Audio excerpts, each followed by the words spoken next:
യോശുവയുടെ പുസ്തകം 23-ാം അധ്യായത്തെ ആസ്പദമാക്കിയിട്ടുള്ള ബൈബിൾ ക്വിസിലേക്ക് ഏവർക്കും സ്വാഗതം. ചോദ്യങ്ങളുടെ ഉത്തരങ്ങളോടൊപ്പം തന്നെ ബൈബിൾ റെഫറൻസ് കൂടി കൊടുക്കുന്നുണ്ട്. നിങ്ങളിത് പഠിക്കാനായിട്ട് ശ്രമിക്കുമ്പോൾ ബൈബിൾ റെഫറൻസ് കൂടി നോക്കി വേണം പഠിക്കാൻ. ഇനി ചോദ്യോത്തരങ്ങളിലേക്ക് കടക്കാം. യഹോവ ഇസ്രായേലിന് സ്വസ്ഥത നൽകിയത് എങ്ങനെ? ചുറ്റുമുള്ള സകല ശത്രുക്കളെയും അടക്കിയാണ് സ്വസ്ഥത നൽകിയത്. യോശുവ വയസ്സ് എന്ന വൃദ്ധനായ ശേഷം ആരെയെല്ലാമാണ് വിളിച്ചുകൂട്ടിയത്? എല്ലാ ഇസ്രായേലിനെയും അവരുടെ മൂപ്പന്മാരെയും പ്രധാനികളെയും ന്യായാധിപന്മാരെയും പ്രമാണികളെയുമാണ് വിളിച്ചുകൂട്ടിയത്. യഹോവ ഇസ്രായേൽ നിമിത്തം ആരോട് ചെയ്തതൊക്കെയാണ് അവർ സ്വന്തം കണ്ണുകൊണ്ട് കണ്ടത്? യഹോവ സകല ജാതികളോടും ചെയ്തതൊക്കെയും. ഇസ്രായേൽ ജനത്തോടൊപ്പം അവർക്ക് വേണ്ടി യുദ്ധം ചെയ്തത് ആരെന്നാണ് യോശുവ പറഞ്ഞത്? ദൈവമായ യഹോവ. ദേശം ഗോത്രങ്ങൾക്ക് അവകാശമായി നറുക്കിട്ട് ഭാഗിച്ചത് ആരായിരുന്നു? യോശുവ. ഏതെല്ലാം ദേശങ്ങളാണ് യോശുവ ഇസ്രായേൽ ഗോത്രങ്ങൾക്ക് അവകാശമായി നറുക്കിട്ട് വിഭാഗിച്ചു കൊടുത്തത്? യോർദാൻ മുതൽ പടിഞ്ഞാറോട്ട് മഹാസമുദ്രം വരെ ശേഷിപ്പുള്ള ജാതികളുടെയും യോശുവ സംഹരിച്ചു കളഞ്ഞിട്ടുള്ള സകല ജാതികളുടെയും ദേശം. ശേഷിക്കുന്ന ജാതികളെ ഇസ്രായേലിന്റെ ദൃഷ്ടിയിൽ നിന്ന് ആരാണ് ഓടിച്ചു കളയുന്നത്? ദൈവമായ യഹോവ. ഏത് കാര്യത്തിൽ ഉറപ്പുള്ളവരായിരിപ്പീൻ എന്നാണ് യോശുവ ജനത്തോട് ആവശ്യപ്പെടുന്നത്? മോശയുടെ ന്യായപ്രമാണ പുസ്തകം പ്രമാണിക്കുന്നതിൽ. ഗോത്രങ്ങളുടെ ഇടയിൽ ജാതികൾ ശേഷിച്ചിരിക്കുന്നതിനാൽ യോശുവ എന്തുപദേശമാണ് അവർക്ക് നൽകിയത്? അവരോട് ഇടകലരരുത് എന്ന ഉപദേശം. ആരോട് ഇടകലരരുത് എന്നാണ് യോശുവ ഇസ്രായേലിനോട് പറഞ്ഞത്? അവരുടെ ഇടയിൽ ശേഷിച്ചിരിക്കുന്ന ജാതികളോട്. തങ്ങളുടെ ഇടയിൽ ശേഷിച്ചിരിക്കുന്ന ജാതികളോട് എങ്ങനെ വർത്തിക്കണമെന്നാണ് യോശുവ ഇസ്രായേലിനോട് പറഞ്ഞത്? അവരോട് ഇടകലരരുത്, അവരുടെ ദേവന്മാരുടെ നാമം ജപിക്കുകയും അത് ചൊല്ലി സത്യം ചെയ്യുകയും അരുത്, അവയെ സേവിക്കുകയും നമസ്കരിക്കുകയും അരുത്.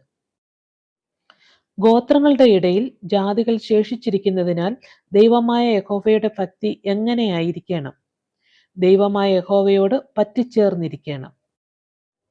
യഹോവ തന്റെ ജനത്തിന്റെ മുമ്പിൽ നിന്ന് നീക്കിക്കളഞ്ഞ ജാതികളുടെ ശക്തിയെക്കുറിച്ച് എന്താണ് യോശുവ പറഞ്ഞത്?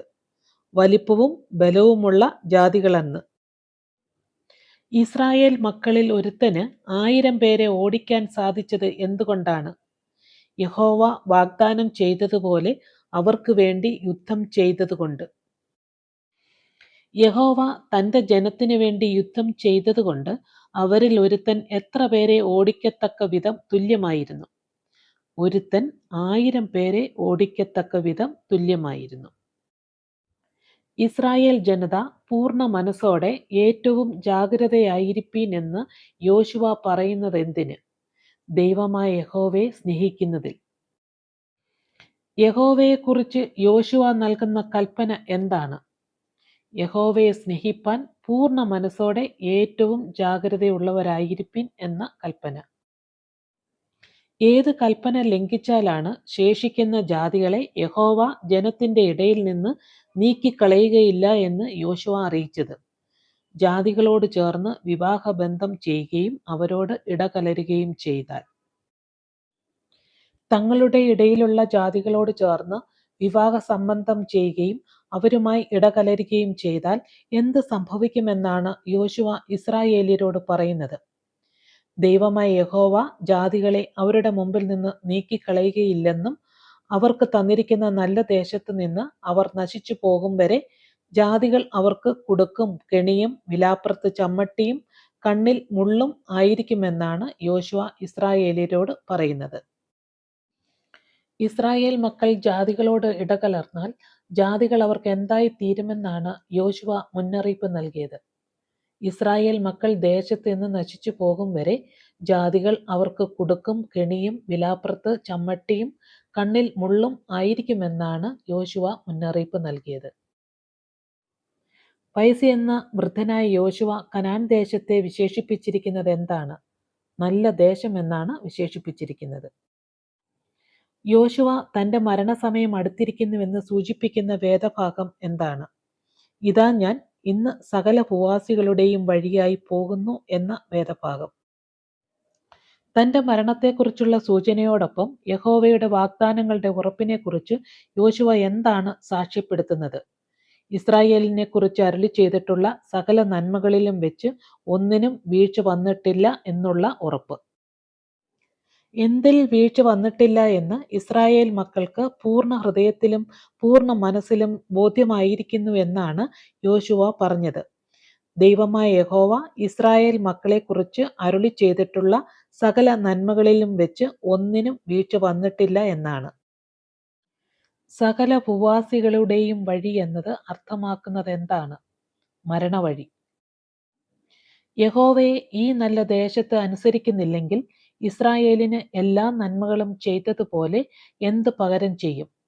അവരെ നശിപ്പിക്കും വരെ യഹോവ എല്ലാ തിന്മകളും അവരുടെ മേൽ വരുത്തും. ഏത് നിയമത്തിന്റെ ലംഘനമാണ് യഹോവയുടെ കോപം തന്റെ ജനത്തിന്റെ നേരെ ജ്വലിക്കുന്നതിന് കാരണമാകുന്നത്? അന്യദൈവങ്ങളെ സേവിച്ചു നമസ്കരിക്കുന്ന നിയമത്തിന്റെ ലംഘനമാണ്. അന്യദൈവങ്ങളെ സേവിച്ചു നമസ്കരിക്കുന്നതിന്റെ ശിക്ഷ എന്താണ്? യഹോവയുടെ കോപം ജ്വലിക്കുകയും ഈ നല്ല ദേശത്ത് നിന്ന് വേഗം നശിച്ചു പോവുകയും ചെയ്യും എന്നുള്ള ശിക്ഷ. നിങ്ങളുടെ ദൈവമായ യഹോവ എന്ന് എത്ര പ്രാവശ്യം 23-ാം അധ്യായത്തിൽ രേഖപ്പെടുത്തിയിട്ടുണ്ട്? 13 പ്രാവശ്യം രേഖപ്പെടുത്തിയിട്ടുണ്ട്. യഹോവയുടെ നിയമം ലംഘിക്കുകയും അന്യദൈവങ്ങളെ സേവിച്ച് നമസ്കരിക്കുകയും ചെയ്താൽ എന്താണ് സംഭവിക്കുന്നത്? യഹോവയുടെ കോപം ജ്വലിക്കും. അവൻ തന്നിട്ടുള്ള നല്ല ദേശത്ത് നിന്ന് ഇസ്രായേൽ മക്കൾ വേഗം നശിച്ചു പോവുകയും ചെയ്യും.